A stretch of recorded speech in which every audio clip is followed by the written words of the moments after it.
Il y a environ 30 ans, mes parents ont acheté une maison que personne ne voulait. La banque essayait de s'en débarrasser depuis longtemps, le prix était dérisoire, presque indécent. Mes parents n'avaient pas beaucoup d'argent.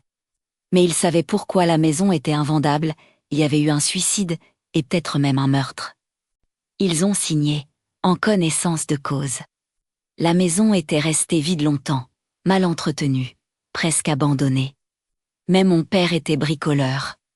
Les rénovations ne lui faisaient pas peur. Avant que toute la famille n'emménage, il travaillait seul sur place, tard le soir. Des années plus tard, quand nous étions devenus adultes, il nous a raconté quelque chose qu'il n'avait jamais osé dire à ma mère. Un soir, en fouillant le grenier, il est tombé sur une petite robe blanche. Une robe de fillette propre, soigneusement pliée. Il ne savait pas à qui elle appartenait. Quelques jours plus tard, alors qu'il rénovait le sous-sol, il a senti une présence derrière lui, une sensation brutale, glaciale.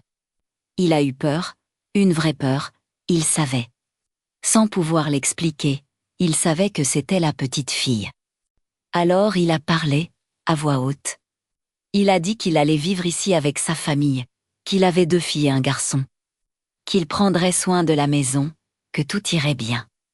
Et qu'elle n'avait pas à s'inquiéter. La présence est partie. Il a attendu des années avant de raconter ça à ma mère.